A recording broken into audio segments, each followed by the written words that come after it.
Selamat datang kembali, kita langsung aja ya. Kita bakal menyelami satu bab yang lumayan provokatif nih dari buku Nassim Taleb, Skin in the Game. Judul babnya aja udah bikin mikir. Hanya orang kaya yang diracuni, preferensi orang lain. Nah, ini sumber kita hari ini, bab itu sendiri. Kita mau coba kupas tuntas gimana kekayaan, ironisnya ya, justru bisa bikin orang malah bingung sama apa yang sebenarnya mereka suka. Malah jadi ikut-ikutan selera orang lain yang ya seringnya sih rumit. Dan selera ini biasanya disodorin sama pihak yang mau jualan sesuatu. Pihak ini nggak ikut nanggung resiko loh kalau ternyata pilihan itu bikin si kaya nggak happy. Nah, misi kita kali ini bongkar fenomena racun dalam cangkir emas ini. Dan kita lihat relevansinya buat Anda semua. Yuk, kita mulai. Jadi, gagasan utamanya tuh gini, pas orang makin kaya, seringkali mekanisme skin in the game mereka, mekanisme di mana mereka ngerasain langsung akibat pilihan mereka itu malah jadi lemah. Akibatnya apa? Yaitu tadi, mereka bisa jadi kehilangan koneksi sama preferensi asli mereka yang otentik, diganti sama preferensi buatan. Preferensi ini ya tentu aja seringkali datangnya dari orang yang pengen jualan sesuatu ke mereka, entah barang mewah, gaya hidup, atau pengalaman eksklusif gitulah. Taleb cerita nih, contohnya lucu tapi kena banget. Pengalamannya makan di resto Michelin Star. Makanannya wah super kompleks, porsinya kecil-kecil banget, suasananya kaku. Dia bilang rasanya kayak orang yang tersumbat gabus di belakang. Aduh, jadi bukannya nikmatin malah kayak lagi ujian gitu. Pulang-pulang, masih lapar dia. Malah merasa lebih enak makan roti anget di kedai Yunani yang simple. Pernah nggak sih Anda merasa kayak gini? Merasa harus suka sesuatu yang ribet dan mahal cuma karena statusnya gitu? Iya, ya. Itu ilustrasi yang pas banget soal masalah inti skin in the game ya, dalam konteks kekayaan ini.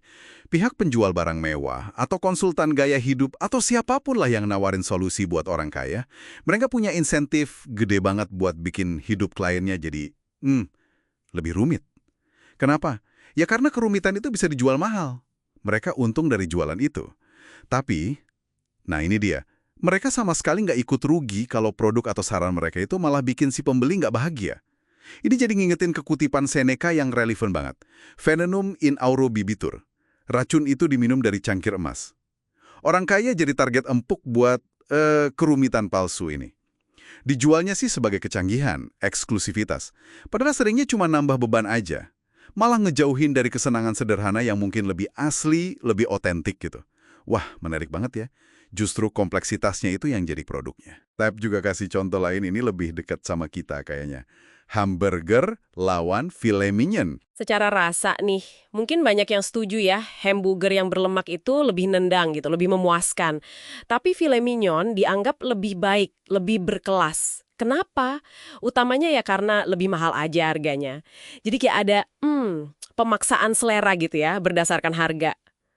Betul, betul. Preferensi yang didikte harga. Hal yang mirip juga kejadian sama pilihan tempat tinggal, orang kaya kadang merasa harus pindah ke rumah super gede di kawasan elit. Padahal, mungkin rumahnya jadi sepi, impersonal.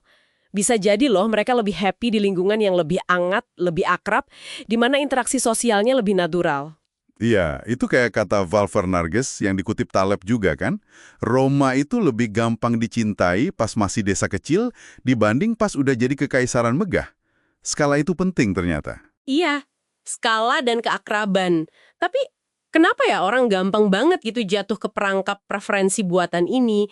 Apa cuma soal gengsi, pamer status aja? Status pasti ada perannya, gede malah. Tapi ada faktor lain juga sih.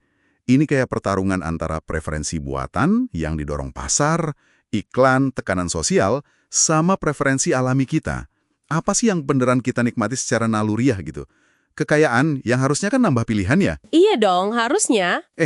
Malah bisa jadi nyempitin pilihan.